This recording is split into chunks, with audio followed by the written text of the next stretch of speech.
tayong lahat. Habang tayo ay ating babasahin yung ating verse for today. Pero ito lang yung pinakagagawin nating main verse. Dito tayo magsisimula sa ating pag-uusapan. So, alam ko naman na maski hindi ko ipakita sa monitor, alam ng lahat yung John 3:16. Maski hindi Kristiyano, kabisado yung John 3:16. Pati yung kaaway ng Panginoon, kabisado yung John 3:16. Pero, good morning sa ating lahat. Good morning. Basahin natin ang salita ng Diyos. John 3:16. For God so loved the world,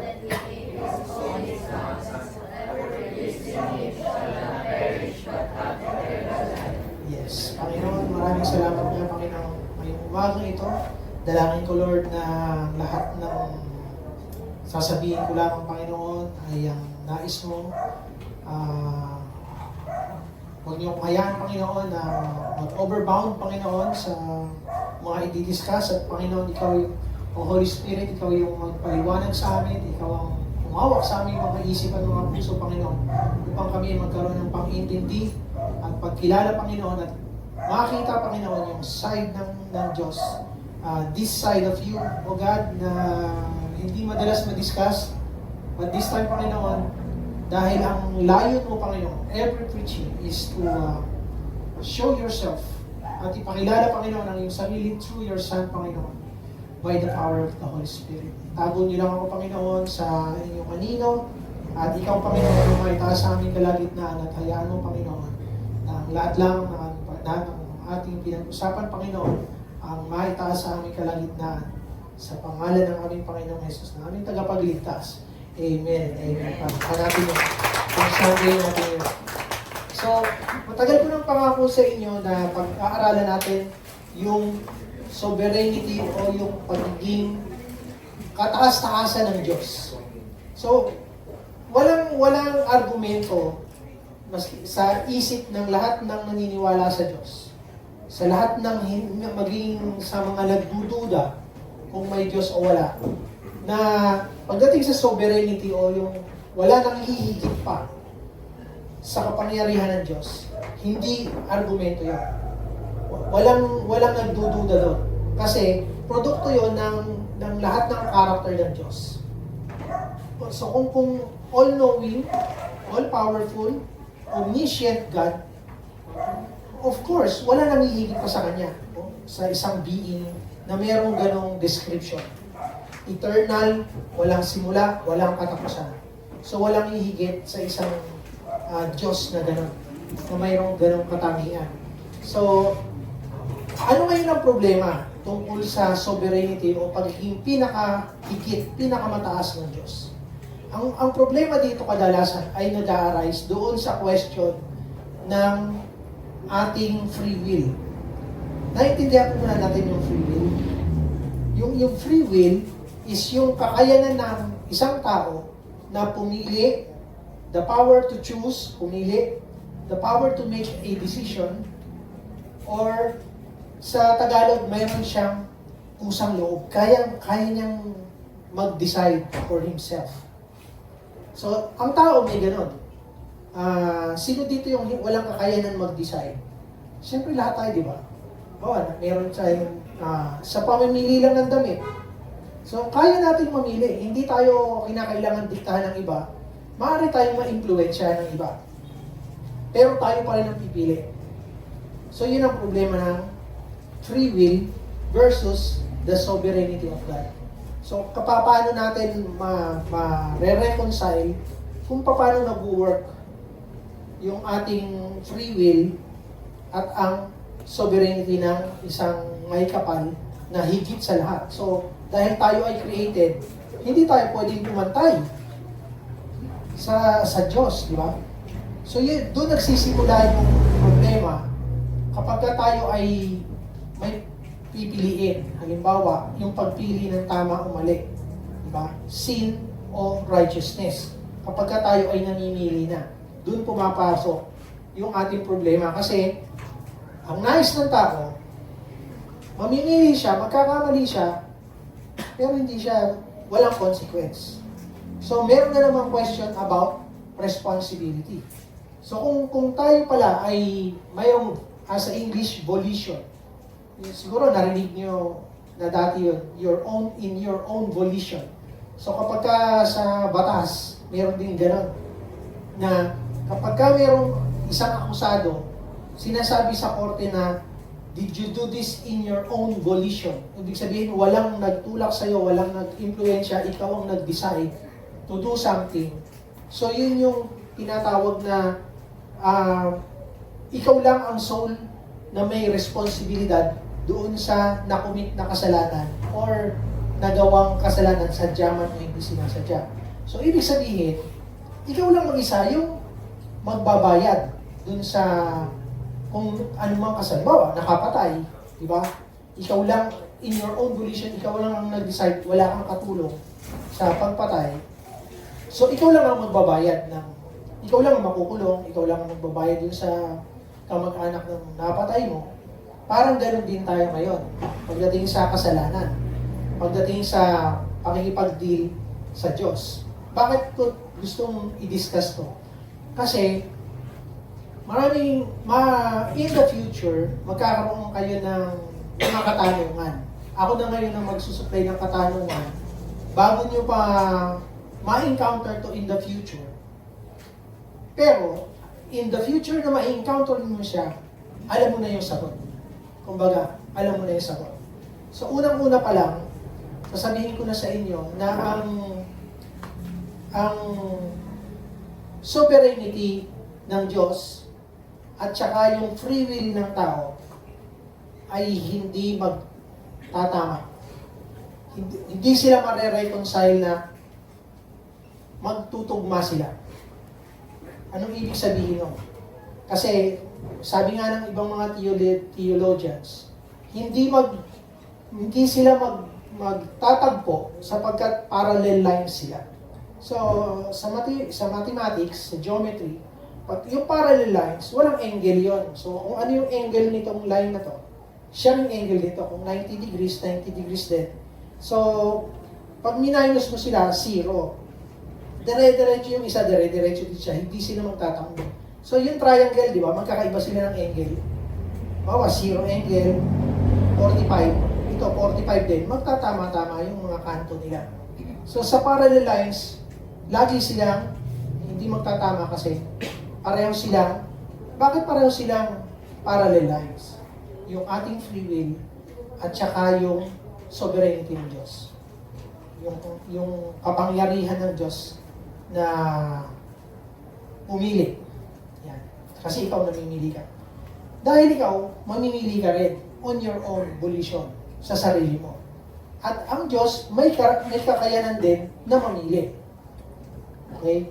Mamaya, magdadagdag pa ako ng mga questions. Like, isa sa reason kung bakit sasagutin ko tong idea na to is because na may na-encounter ako na tanong before na kung merong predestination, na-discuss na natin yung predestination, di ba? Sa Romans 8:29 to 30 or Ephesians 1:5. So, basahin natin yung Ephesians 1:5 para makita natin. He predestined us for adoption to sonship through Jesus Christ in accordance with His pleasure and will.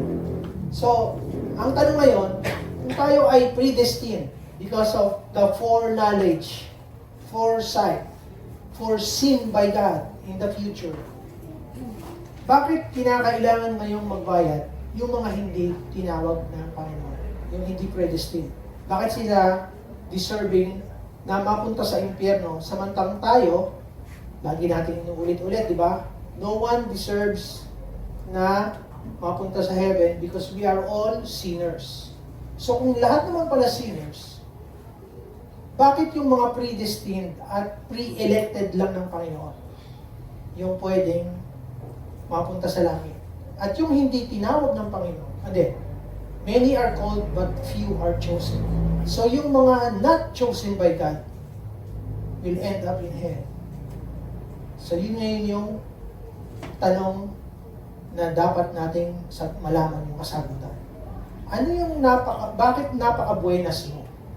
naggamit ako ng mga words na common sa atin para hindi tayo masyadong mukhang technical, diba? Para magkaintindihan tayo yung mahalaga doon.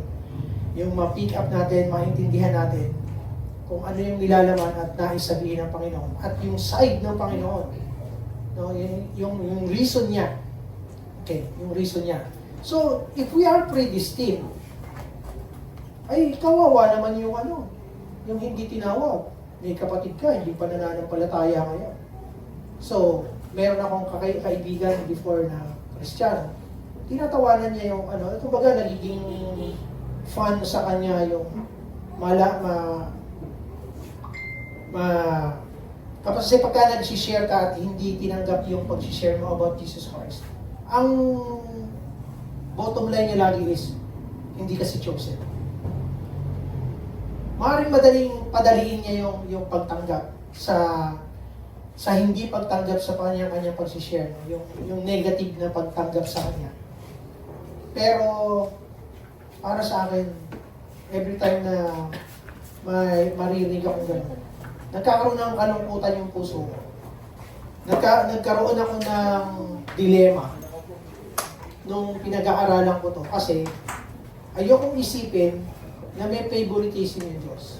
Bakit? Kasi kung ilalagay ko yung sarili ko dun sa hindi napili ng Panginoong Diyos, maski napakabait mong tao, pero nineglect mo, hindi mo kinilala si Jesucristo bilang Panginoon na tagapagligtas, maski anong bait mo dito sa mundong ito, hindi ka makakabalik sa kinaroroonan ng Ama. Hindi ka makakapunta doon. Dahil sabi, di ba, I am the way, the truth, and the life.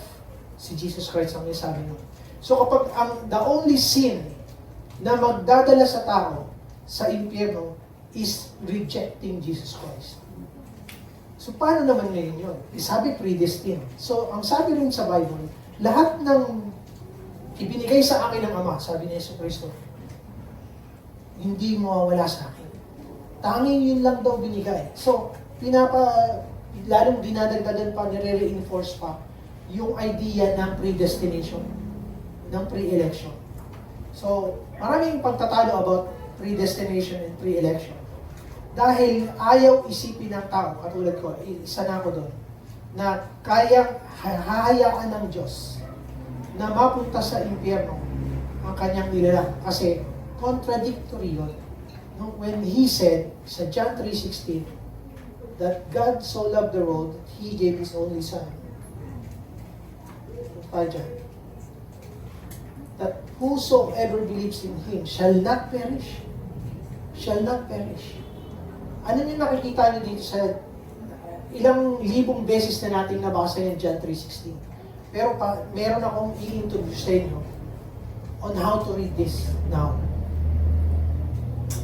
Nung sinabi yung believes, yung word na believe dito, ayan, naka-underline na siya. Nung sinabi yung believe, so pagka pinig ko yan, magkakaroon ng ganyan. So, nung sinabing believes, it talks about faith. So, when it comes to faith, we put tayo. We are the ones putting our faith.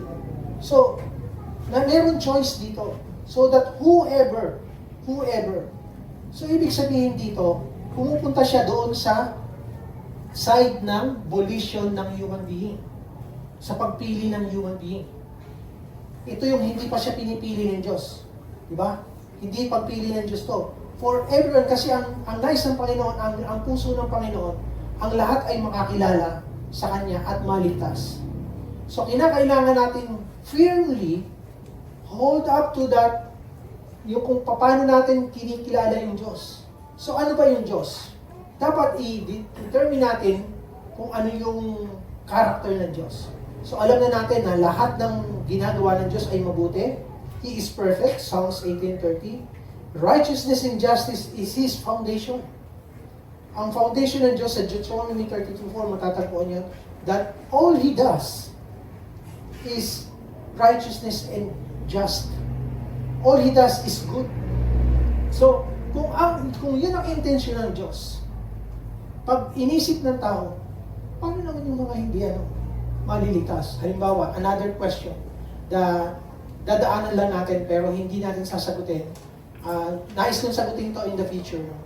na if si Judas, ang sabi, he is predestined for destruction. He is the son of perdition. So he was destined for destruction.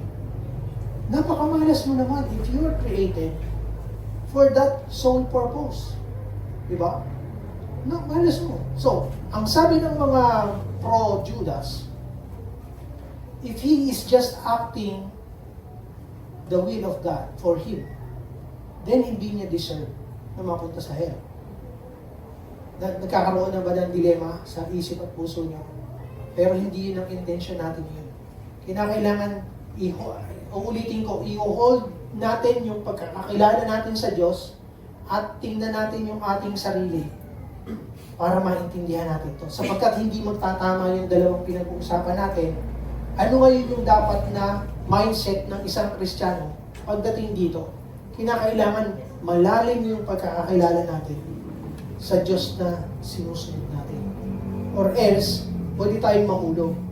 Iniisip ko yung mga theologians na nag-aral sa Bible School na mananampalataya nung pumasok sa Bible School at lumabas sa Bible School na atheist. It is because of this pagdidebate nila. Because they made you debate inside the Bible School. They made you debate. So kapag binibigyan mo ng dahilan, yun yung apologist kasi yun yung nagbibigay ng kadahilanan sa kaparaanan ng Panginoon para maintindihan ng simple mind. Okay. I-establish ko na naman. God is infinite. His mind is infinite. Tayo have limitations. Yes? Yes. Madaling intindihin yun. God is infinite because He is eternal. He is God.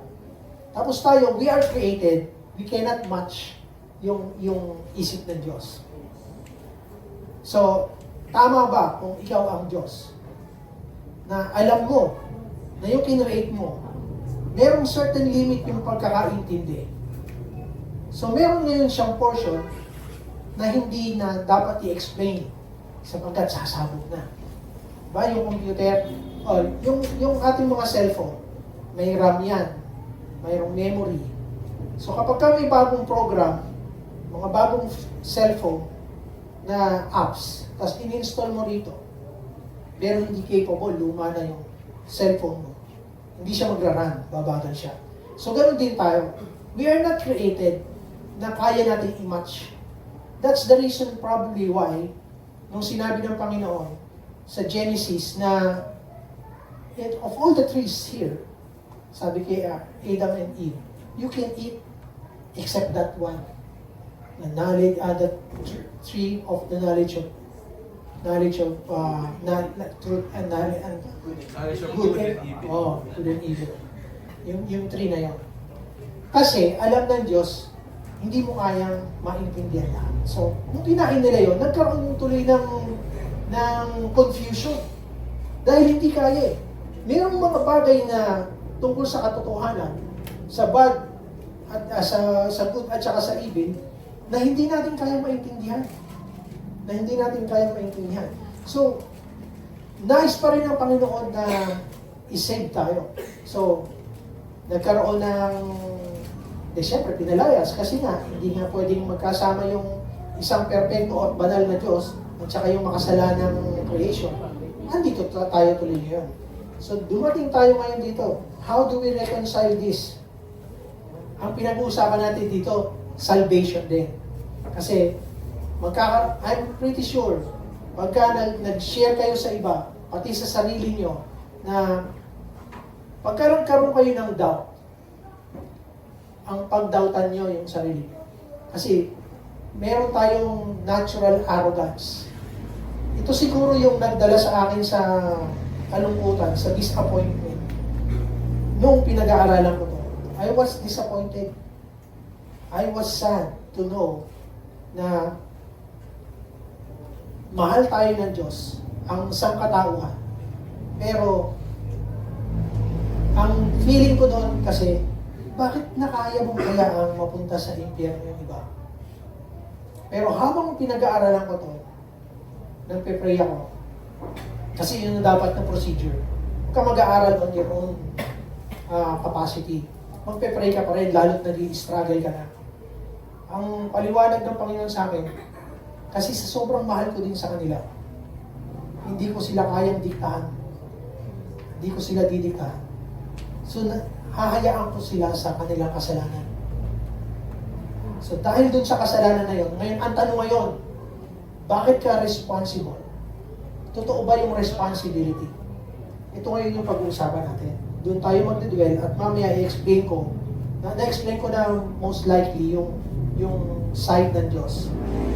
Okay. Bakit, sasagutin ko muna yung tanong, bakit hindi, kasi hindi kaya natin isipin yung naiisip ng Diyos, di ba? Isa pang dahilan kung ba't hindi in-explain ng Diyos yung lahat ng bagay sa law. Lately, namatay yung biyena, o magiging biyena ni Jeff. Siyempre, yung mga kamag-anak nun, may katanungan, bakit? Pero, hindi lahat sasagutin ng Panginoon sa lifetime natin kung anong masasaklap na mapapait na bagay ang masasalubong natin sa buhay natin. Magtatanong tayo sa Diyos, bakit? Pero, hindi ibig sabihin, required siya to answer. Required siya to answer. So, example dyan is si Job. Wala nang higit pa sa kapaitan ng buhay na naramdaman ni Job. I-match ko sa lahat ng tao na sabihin ng isang tao na buhay ako puro sa kalungkutan lang. Hindi. Puro sa kamalasan. Tingnan mo yung buhay ni Job. Wala nang tatalo. Okay. Ang sagot ng Panginoon sa lahat ng katanungan ni Job ay ang gusto kong i-highlight dito at tandaan natin, isa puso natin, ay yung sagot ng Panginoon sa kanya. Tinanong siya, ang sagot ng Panginoon in the form of question. So, hindi ko lalahatin lahat ng questions ng Panginoon kasi mahaba, no? Sa Job 38, verse 4,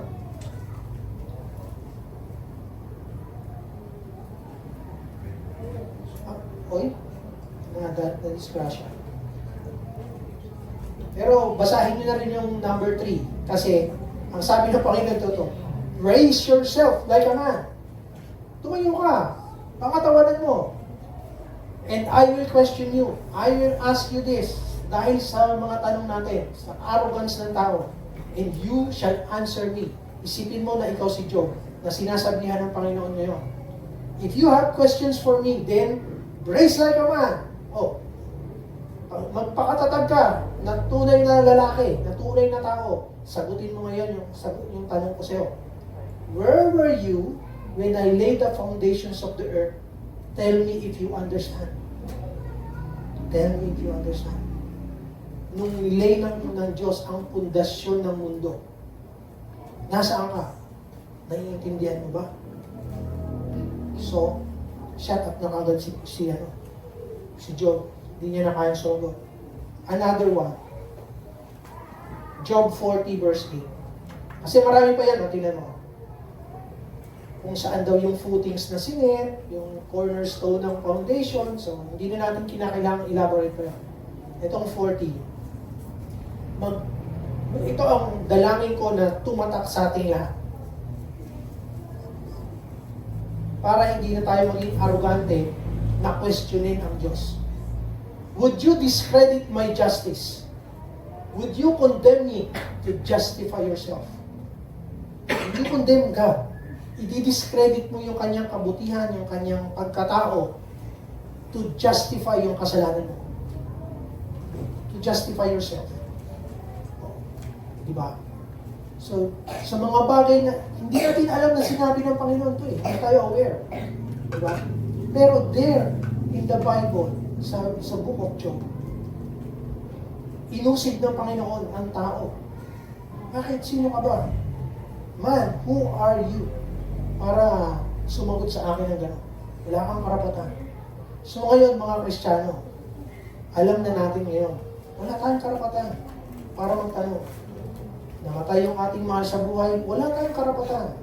Ang tanging pwede lang natin gawin, ipagpasalamat na nakapiling natin sila, maiksiman para sa atin, yung ibinigay ng oras. Ang totoo nito, ang buhay ng tao ay talagang maiksi lang. May mga elders tayo dito, 80 anyos, 70, 75, parang mahaba na, 75, 80, 85. Pero compare sa eternity, nituldok, hindi mag-amount yun. Yung edad na yan. So, sandaling-sandali lang tayo dito. Huwag na natin ibugulin sa pakipagtalo sa Diyos. Pakipagtalo kung kani-kanino to prove na mayroong Diyos. Hindi na ako mag-aaksaya ng oras. Kung meron akong makaka-encounter na sasabihin sa akin, you Christians are foolish because you believe in an imaginary God. Hindi na ako makikipagtalo. Ang ano lang doon, I'm so sorry for you, but I'm praying for you na yung lahat ng sinabi mo ay mabaliktad. Babawiin lahat ng Diyos. Lahat ng mga sinabi mo at magpapakilala siya. I pray na dito sa mundong ito, magpakilala ang Diyos sa Kanya. Bago mahuli ang lahat, kapag sa kabilang buhay na, nagpakilala ang Diyos sa Kanya, nasa side na siya ng judgment. Dito may pag-asa pa, habang tayo ay narito. May pag-asa pa tayo. So, kilala natin Diyos, siya ay mabuti, siya rin ay just, pero hindi natin pwede siyang questionin. Ano ngayon yung, balik tayo kay John 3:16. Bago dumating yung kay John 3:16, mayroong pag-uusap si Nicodemus at saka si Jesus. So, sa John 3:16, bolisyon ng tao ang pagpili sa Diyos. Okay? Let's agree?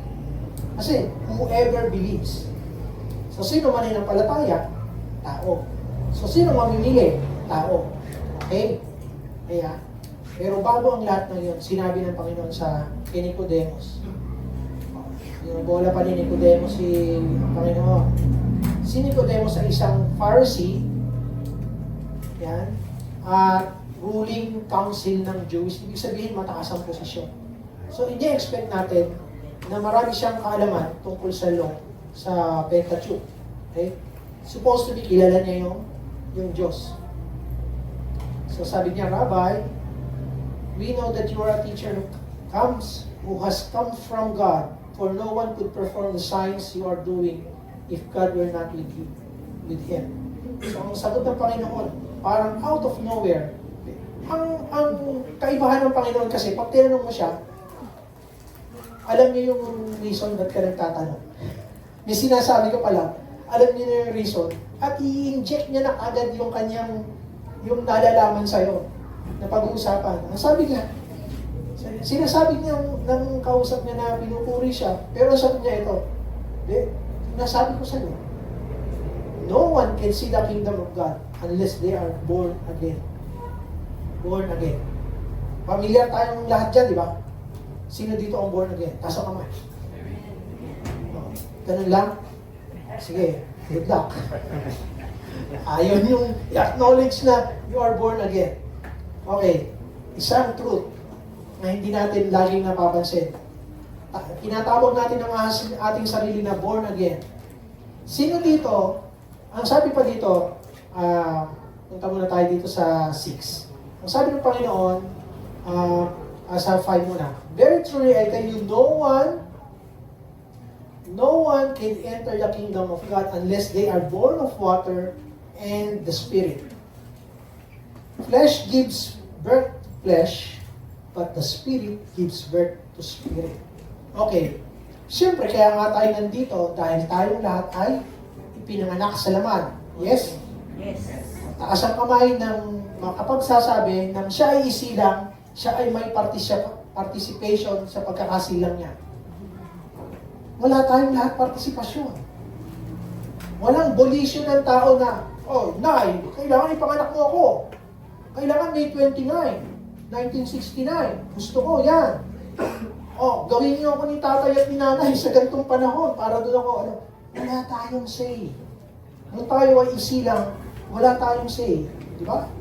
Hindi, wala tayong partisipasyon.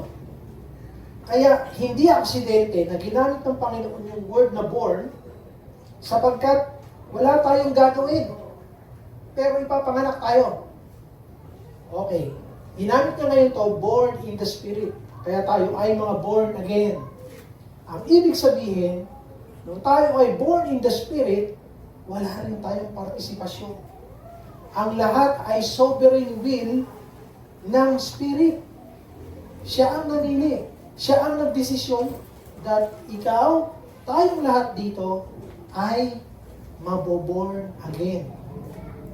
Hindi tayo. Kaya yung born ay ginamit ng Panginoon para i-describe yung kanyang mga pinili, yung kanyang mga niligtas. So yun ay from the power of His sovereignty. Tayong lahat ay naligtas because of the power of His sovereign will. Babalik tayo ngayon sa question ng responsibility ng pagpili. Ito ngayon yung katotohanan na dapat nating tanggapin. Paradox yun. Ang paradox, ang sabi sa hinanap ko, lagi natin nababanggit to, paradox.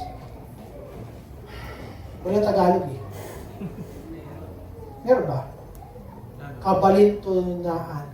Huwag na lang, kasi hindi nyo naman naiintindihan. Diba?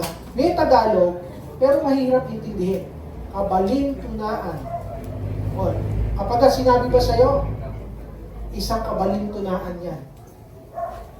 Kabalintunaan, kalokohan, anong ibig mo sabihin? Diba? Hahaba pa tuloy yung discussion. Sa English na tayo. English tayo ngayon. Paradox. Paradox ang ibig sabihin, two opposing ideas sabay nangyayari. Or unlikely na opposing contradictory na dapat na natanggal ako sa trabaho pero sumaya pa ang buhay ko. Paradoxical statement. Sino ang taong natanggal sa trabaho pero sumaya ang buhay? Pero mayroong nangyayaring ganun. Pinanggal ka, 59 ka na, paparetire ka na. Gusto mo na talagang mag-retire. Tinanggal ka. Binayaran ka ng dapat mong matanggap, ay di na paaga retirement mo. Kaya yung taong yun, sinasabi niya, natanggal ako sa trabaho, pero sumaya ang buhay ko. Yun yung sample ng paradox. Dalawang bagay na opposing na nangyayari. God's love and God's justice is also a paradox. Sapagkat dapat parurusahan tayo sa ating mga kasalanan, pero because of God's grace, ay naligtas ka. Paradox yun. Makasalanan ka, pero righteous ka. Paradox yun. Ang mga Kristiyano, makasalanan niligtas ng Diyos, pero righteous. Yung righteousness natin, galing sa ginawa ng Panginoon sa krus. So, in-impute sa atin yung righteousness niya, pero makasalanan tayo. Paradox yun. Sabay na nangyayari. So, maraming bagay pa sa Bible ang paradox. Dalawang opposing things, pero nangyayari ng sabay. Ito din yung paradox ng free will natin at saka yung sovereign will ng Diyos. Ito ngayon yung pagkakaiba. Yung free will natin ay may limit. Ang limit doon, ang sabi ng iba kasi wala daw limit. For us to be responsible, dapat daw walang limit. Hindi makuha yung sense. Kasi, ang nagbigay ng limit sa atin, ang nagbigay din ng free will natin, yung nag-grant. Wala tayong free will kung hindi ginrant ng Panginoon sa atin. Right? Yes? So, in the end, sabihin ko naman, over our free will, ang Diyos pa rin in the end, kung paano ginamit yung free will mo, God will judge you in the end. Yes? So, ang clue doon, nasa Genesis pa lang. Ulitin ko na naman. Meron na agad limit yung ating freedom. Di ba, free lahat. Free niyong gawin. Mabubuhay na kayo dyan for free. Kakain kayo for free. Wala kayong problema si Eva at Adan. Except, basta huwag nyo na kainin yung prutas na yun. So from there, then on, merong limit. Hindi sinabi ng Panginoon na, bahala kayo dyan. Pero ang daming inutos ng Panginoon, di ba? Pangalanan mo, i-enjoy mo yung lahat ng hayop, lahat ng nandiyan dyan sa paraiso. Pero wag lang yun. Okay? Wag lang yun. Kaso, kung ano yung pinagbabawal, yun pa agad ang ginawa. O, di tanggal agad. Diba? So, merong limit. I-establish na natin yun, may limit eh. May limit yung ating free will. Yung freedom natin. So, paano ngayon yung, naiintindihan ba natin yung kung paano na-i-encompass ng Diyos ang lahat ng mangyayari sa mundo? Para magkaroon tayo ng eto na ngayon, sinabi na natin, na-establish natin. Sinabi sa isang chapter na ang pagiging born again natin is the sovereign will of God. Kasi walang na ipinanganak na may partisipasyon sa pagkakaanak sa Kanya.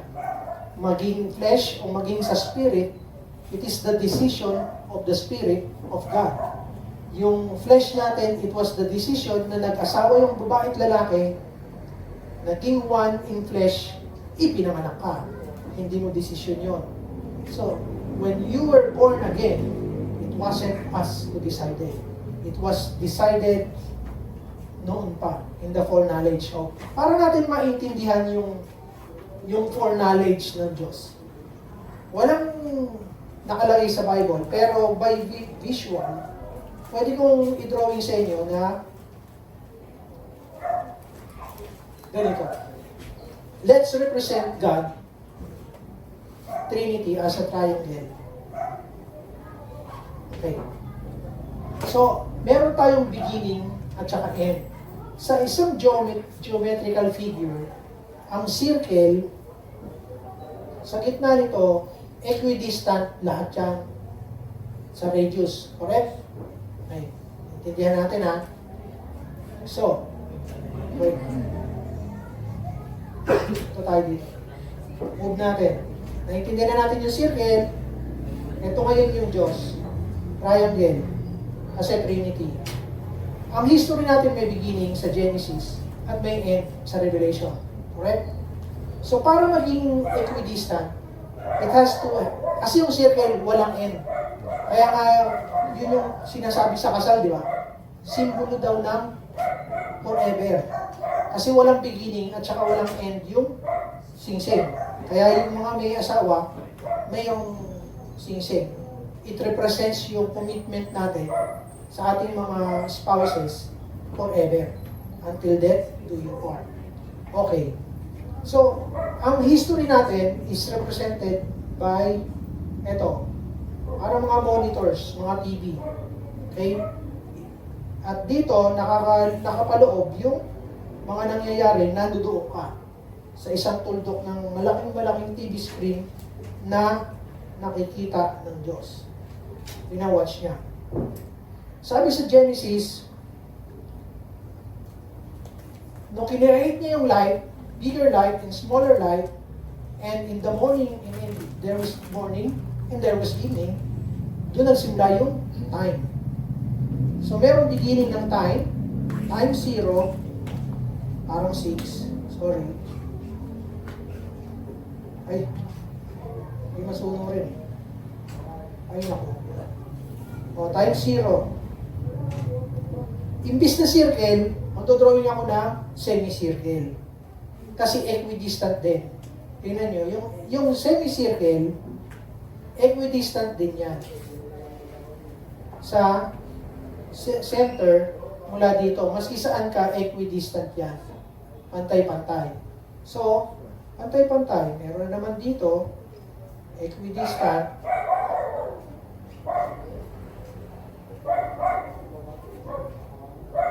Ito ngayon yung end ng time. End. Yan yung revelation na.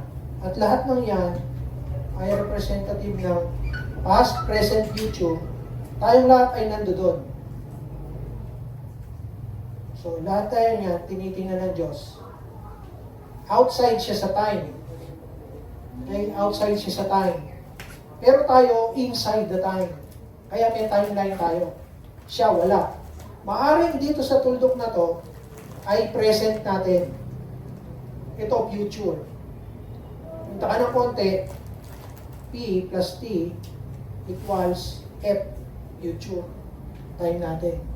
So, every mangyayari, may magaganap, tumutuldok ka ng papunta dito, tuldok-tuldok papunta dito. Pumunta ka dito sa point na to, may future ka pa rin.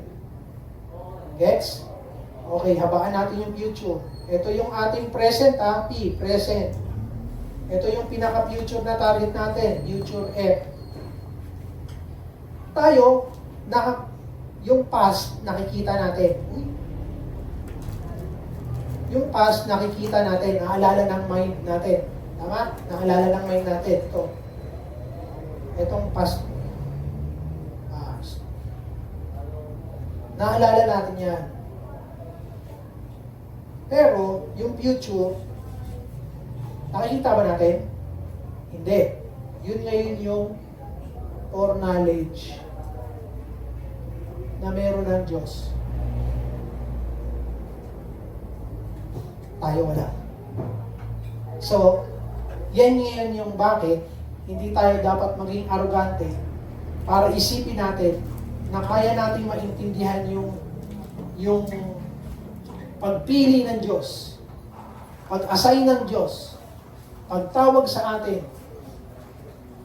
Dahil mabuti ka? Lahat nga ay hindi mabuti, lahat ay nagkasala. Mas mabuti ko kaysa sa iba? Right minus wrong ba to? Diba? Hindi rin yun. Pero, ito ang katayuan ng Diyos.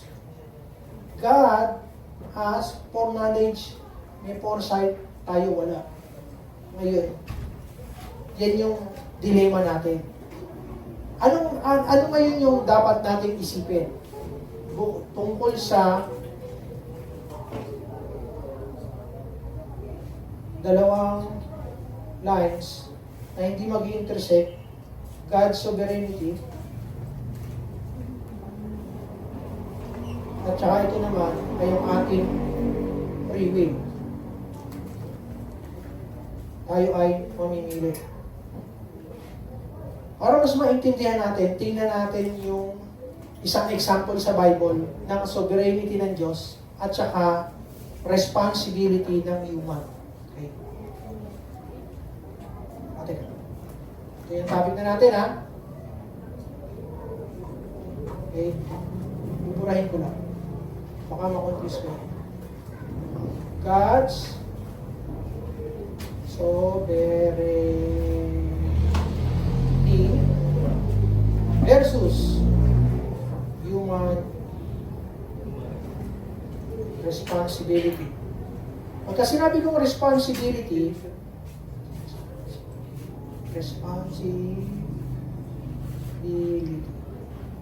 ito yung pagka nagkasala ka, hindi mo pinili ang Panginoon, mapupunta ka sa impyerno.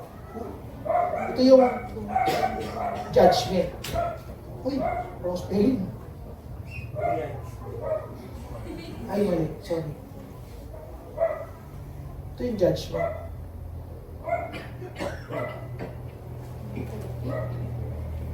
Okay? Mahuhusgahan tayo, judgment. So, punta na tayo dito sa Bible. Punta tayo sa Isaiah. Hello, Isaiah. Si Isa. Okay. 15. 10:5. 10:5 pala. Ayan, may title. God's Judgment on Assyria. Isang sample ng sovereignty and human responsibility. Okay? God's sovereignty and human responsibility. Kapag ka nagkasala ka, sino mapupunta sa impyerno? Ang Diyos ba? Halimbawa, ikaw nagkasala, siya ba mapupunta sa impyerno? Kung ikaw ang kapakasalanan, ikaw ang mapupunta sa impyerno. Diba? Hindi yung iba. So, ito ngayon yung isang example. At meron pa akong isang illustration. Dapat maganda rin yung kay Judas eh. Kasong haba. Tsaka baka debatihin nilang ako. Eto, God's judgment. Kasi dito malinaw. Sabi dito, woe to Assyrian, the rod of my anger, in whose hand is the club of my wrath. So, ibig sabihin, sa kamay daw ng Diyos, ay siya yung gamit ko to punish. Yung number 6, I send him, yung Assyrian army, I send him against a godless nation. Sino yung godless nation? Israel. So ipapunish niya yung Israel using the Assyrian army. Okay? So, sovereign will ng Panginoon Hindi si Assyria to. Pero ito sabi ng Panginoon, di ba? I dispatch him against a people who anger me.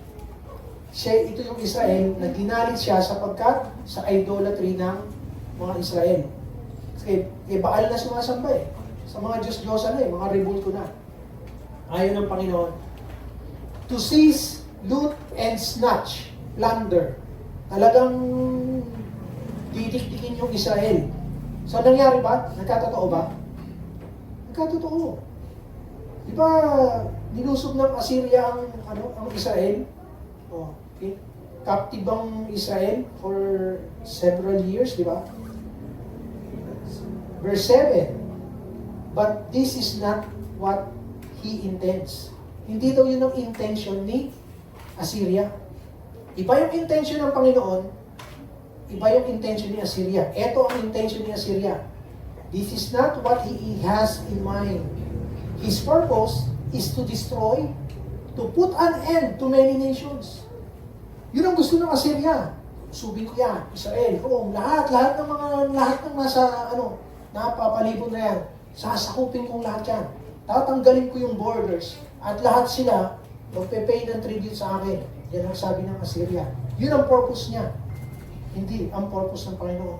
Pero ang purpose ng Panginoon sa maitim na balak nila ay i-discipline yung Israel. So, makikita natin dito, maski ano ang binabalak mo. Naalala nyo? Romans 8:28. Yan yung equivalent ng Romans 8:28 pero in story form. Yung lahat ng mga bagay na hindi magaganda sa atin, God can turn that into good. Diba? O, basahin natin sa Romans 8:28 para ma-appreciate natin. Romans, where are you? 8:28. Sabi dito, and we know that in all things God works for the good of those who love Him, who have been called according to His purpose. Yung intentions ng Assyria, para lang lupigin ng lahat, ginamit ng Panginoon para i-discipline yung mahal niyang bayan, para i-correct. Okay? So, dapat ba na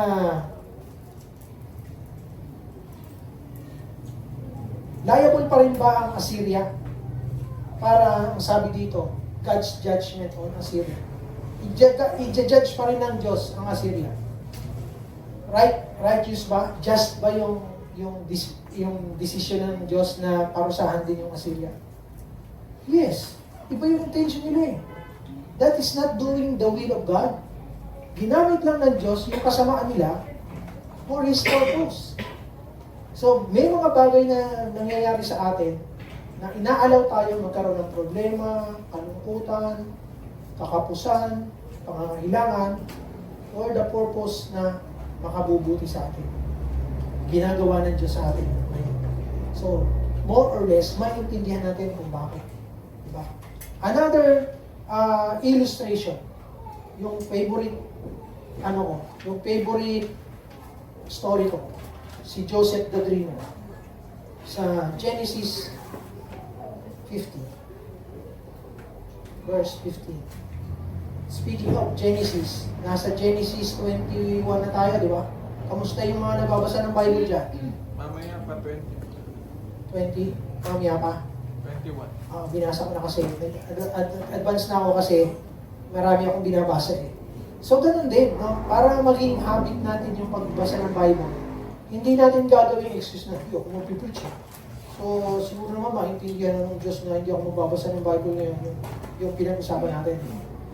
Pero pwede naman na mag-advance reading para sa atin. Ang dami ko na namang nare-recall at saka yung mga hindi ko na-pick up dati, ito pala yun. Mali ako nang intindi yung sa mga timelines ng kung kailan yung Babylon, kung kailan yung ano. Kaya maganda talaga na kailangan pa rin nating basahin ng basahin paulit-ulit yung Bible. Saka sundan lang natin yung ano, may reason yan. Matatagpuan natin yung reason nung nag-create nung kung paano basahin yung Bible. Bible in one day. Kung bakit pinagsama niya yung Luke sa may verse 5 nagsimula, tapos Genesis, at saka yung Psalms. So every day, meron kang nuggets of word na pagkain ng Espiritu na araw-araw na susundan natin. Tinuturuan tayo ng Panginoon. Ito na ngayon. Ang sabi dito, when Joseph's brother, alam naman natin yung istorya ng Joseph the Dreamer, di ba? Si Joseph, 12 sila magkakapatid. Ito ngayon, favorite siya ng tatay niya. Kung ano yung reason bakit siya favorite ng tatay niya, siguro makulit. Kasi pag binasa mo, madaldal siya, kung ano-ano kinikwento, kung ano-ano napapanaginipan niya, ikikwento niya na naman sa tatay niya. So, ibig sabihin, close sila ng tatay niya. Yung ibang mga kapatid niya, hindi ko binibigyan ng reason no, kung bakit, binibigyan ko lang ng explanation kung bakit minsan merong anak na paboritong utusan ng nanay. Kasi madaling sumunod. Ngayon yung mahirap pasunurin, hindi yung utusan. At pagtanda nila, yung laging binibigyan ng nanay, yung dati laging inuutusan niya. Tapos yung mga tamad, na ayaw pa utos, naiinggit dun sa bunso, na madaling utusan. Tama ba, Nay? Ganun, di ba? Lalo pagka maraming mga kapatid. Diba? So, ganito ang nangyari kay Joseph. Para hindi na natin basahin. Si Joseph, pinagawaan ng tatay niya ng colorful na coat. Hindi ng mga sa panahon natin, hoodie na maganda. Yung mga kapatid, wala. So, display ni ganda na yung ko, bago kong jacket, bigay ni tatay. Siyempre, naiingit niya yung mga kapatid. Pinagbalakan ngayon siya. Tapos nanaginip pa siya. Ang sabi niya, the moon, the sun, the moon, and the stars all bow down to me. O, ibig mo pong sabihin, magpapasakot kami lahat sa'yo. So, lalong nagalit na naman yung mga kapatid niya. Sabi nga ng tatay niya, huwag mo naman ulitin niya, kwento mo na yan. Sarilinin mo na lang.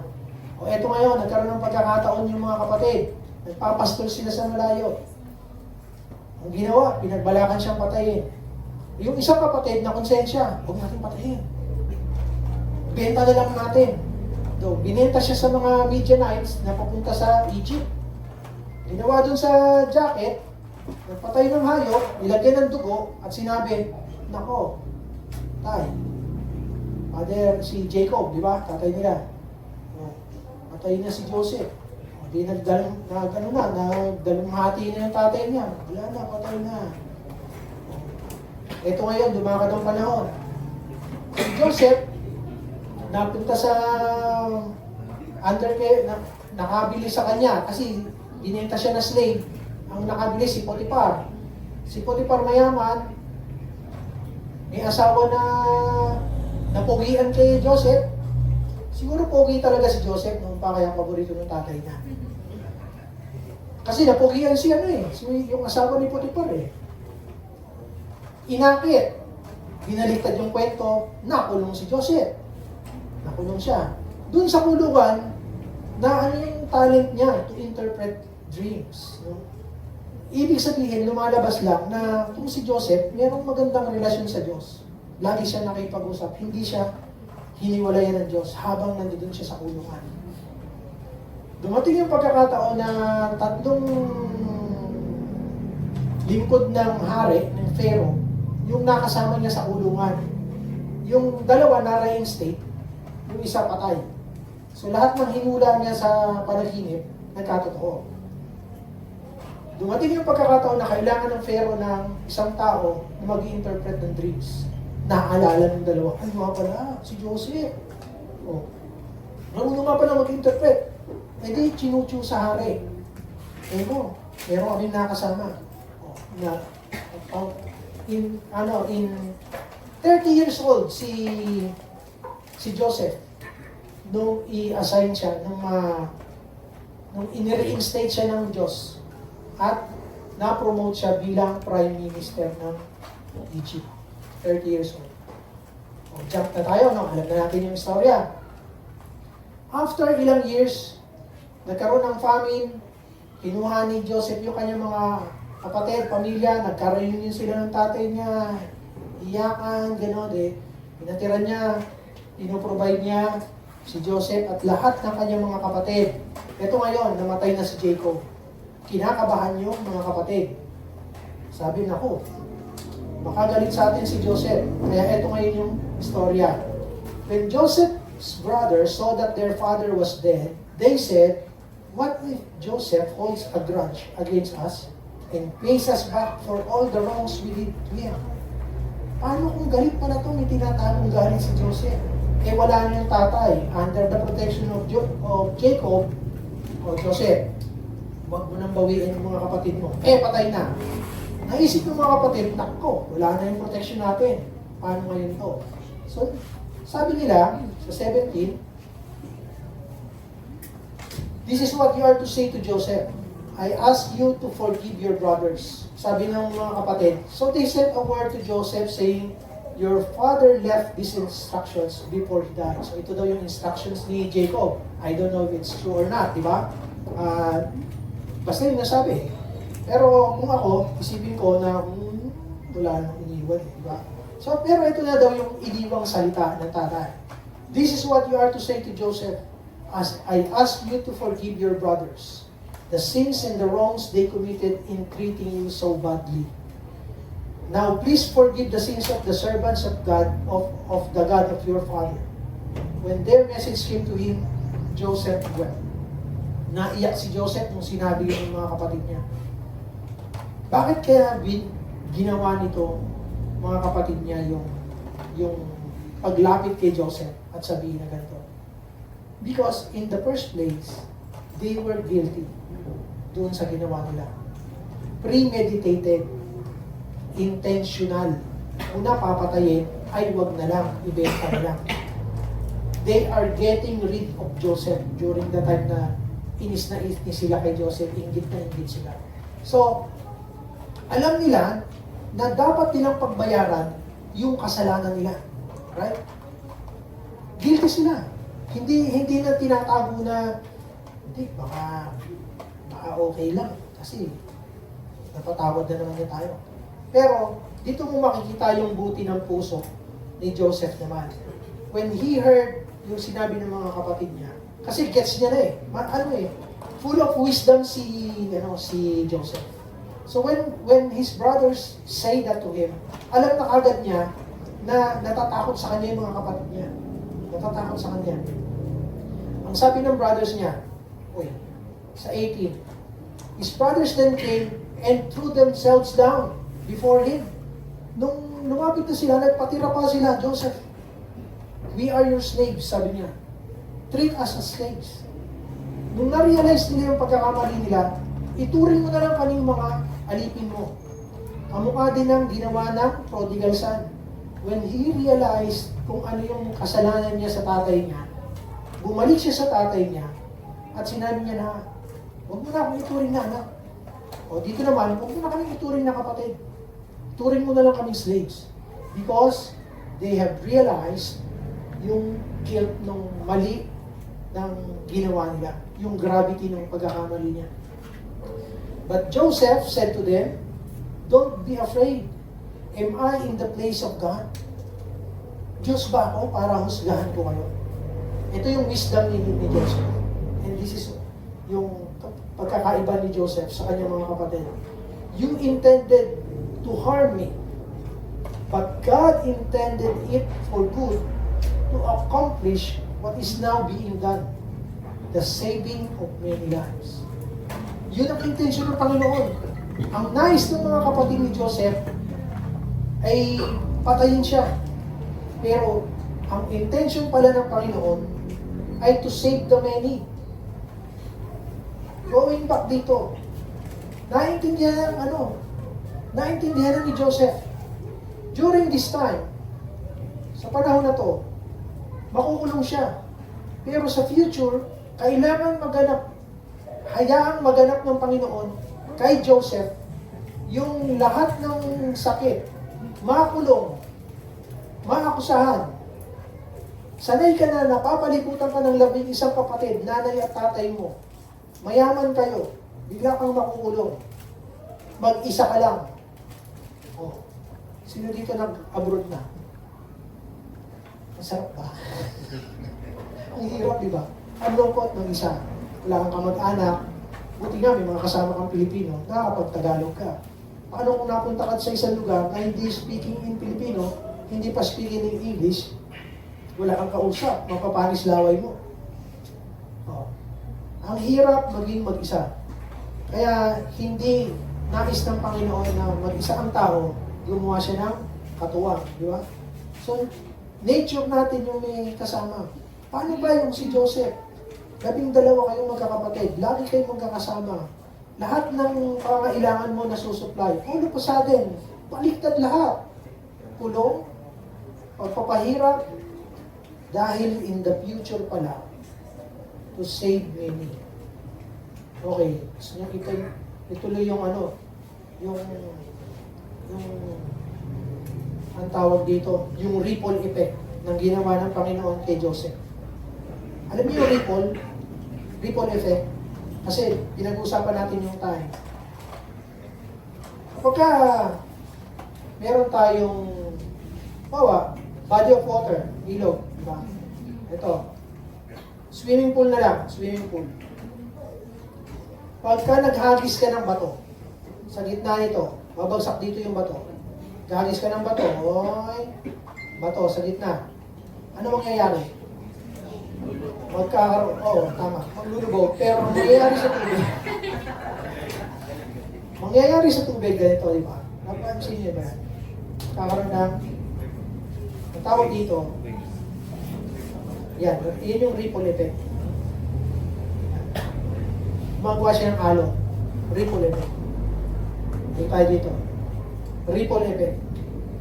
Kung hindi ginawa ng tatay niya ng jacket na maganda si Joseph, hindi maiinggit ng mga kapatid.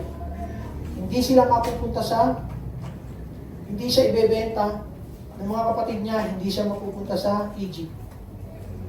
Kung hindi sila napunta sa Egypt, nagkaroon ng famine for 7 years, patay na lahat ng mga Israelites. Para daw maligtas ang marami. Kung hindi napunta sa Egypt, walang Exodus, walang Moses, walang iligtas sa ilog na Moses, walang Prince of Egypt. Walang magpupunta kay makakausap ang Panginoon sa bush. Di ba? Papunta hanggang sa Exodus. Kasi si Moses nga nag-lead ng Exodus. Walang Joshua. Walang magpupunta sa Canaan. Walang salvation. Kasi, nung nandito na ang Israel sa Canaan, kanila na yun, sinakop sila ng Babylon, sinakop sila ng Assyria, nakabalik. Tapos, after ilang daang taon, sinilang ang Panginoon, pinako sa krus, nabuhay ang mga apostles, nabuhay si Paul, pumunta sa mga pagan nations, nakarating ang gospel sa atin. So, ripple effect. Dahil lang dun sa ko, dumating yung gospel sa atin. Naisip na ba natin yun? Doon ang ripple effect ng ginawa ng Panginoon. To save many. To save many. Hindi lang yung Israelites dun sa Egypt ang niligtas ng Panginoon. To save us all. Kasi kung hahayaan lang ng Panginoon na buhay tayo sa kasalanan, wala tayong kaparaanan. We are responsible. We are responsible. Katulad din ito, they are responsible. They know their responsibility dun sa intention nila na patayin si Joseph. Si Judas ganun din. He is responsible sa pag-betray na kay Jesus Christ. Yung mga Assyrians, they are responsible. The same way, we are responsible para sa ating pag-decide to choose now. Ngayong choose natin si Jesus Christ as Lord and Savior, we continue to choose doing the right and wrong. Magsisilbi ba ako sa Panginoon? Works ba ang nagsisave sa atin? It's purely by the grace of God. Okay, let's go back dun sa sovereign. Anong ginagawa ng sovereignty ng Diyos? At yung free will natin. Ito, anong tinuturo sa atin ito? Alam na natin, going back dun sa sinabi ng Panginoon, ang sabi niya sa Job, di ba? Babalikan ko lang yung Job, ha? Balikan natin si Job.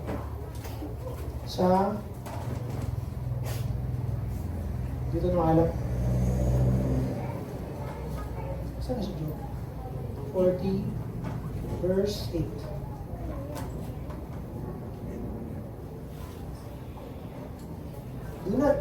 Let's try not to discredit God. Stop discrediting Him. And stop condemning and stop justifying ourselves. We couldn't justify ourselves. Yung sovereignty ng Diyos, nakilala natin siya. Wala siyang responsibility to explain to you. Kung ano yung pag-decide niya, like kay Joseph, He didn't explain Joseph, ito ang nangyayari.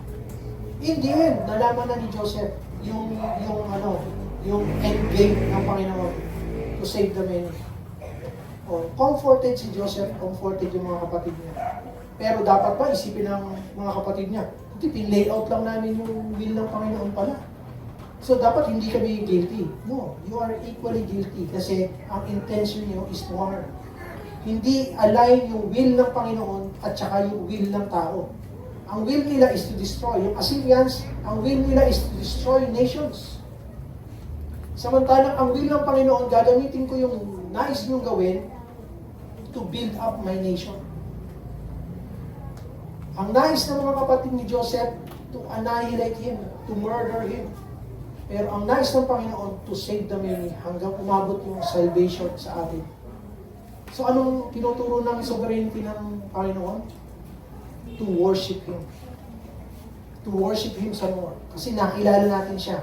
Wala pala tayong karapatan magtanong. At walang karapatang questionin kung ano ang nais ng Panginoon sa buhay natin. Wala tayong karapatan. Ano ngayon ang tinuturo ng free will natin? Ang itinuturo sa atin nun, sumunod. Okay, sumunod. Ano pa? To worship din. To worship. So, lahat dito, to glorify God. Even using yung will natin at saka yung knowing the will of God. We know the difference now. We have nothing. Wala tayo. Ang pwede lang nating option is to obey. Ngayon, ang nagmamatigas, hahayaan ng Panginoon. Kasi ang offer ay hindi sa pilitan eh. Kasi hindi babawiin ng Panginoon yung free will natin.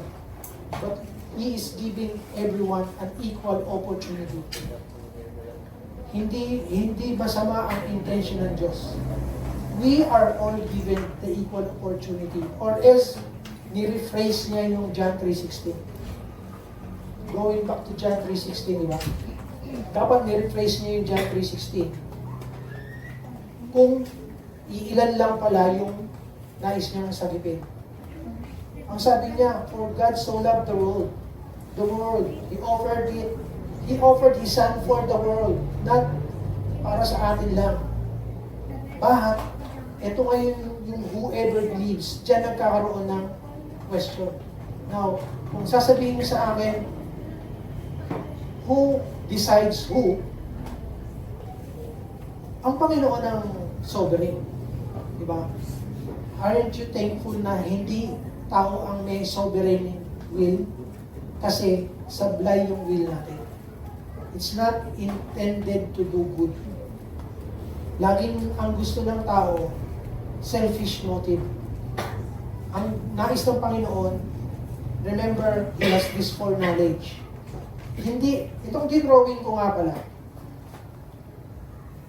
ito ay illustration lang para maintindihan natin yung somehow, it's an attempt and on my part, para maintindihan natin yung foreknowledge ng Diyos. Tayo, wala tayong foreknowledge na to. Wala tayo nito. we cannot see the future. We are living our present. We can only relive yung past. Pero hindi perfect yung mind natin. Minsan magkakaiba yung kung paano natin nare-remember yung past. Hindi perfect. Kaya hindi reliable na tayo ang may sovereign will. Kasi maski yung past natin, hindi perfect yung pag-alaala natin. Yung present natin, puro anxiety, pangamba for the future. Anong gagawin natin? We rely on God all the more. Kasi He has this foreknowledge. Trust God all the more. Kasi He has seen our future. We don't. So, ito na siguro yung isang magandang illustration just to understand something sa character ng Diyos. Na kaya niya makita yan. At sa Kanya, sabay-sabay nangyayari. Walang nakaraan, walang future, walang present sa Kanya. Kasi outside of time siya, nandito siya. Yeah, outside of time. But what's good is, He intervenes. He intervenes para maligtas tayo. Amen? Uulitin ko. Kaya tayong karapatan para questionin ng Diyos.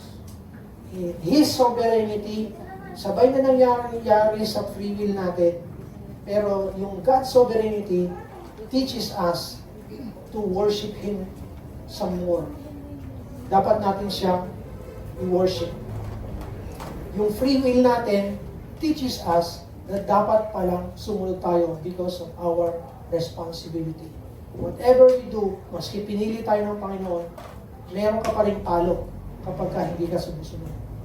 Papaluin ka pa rin. Diba? Papaluin ka pa rin.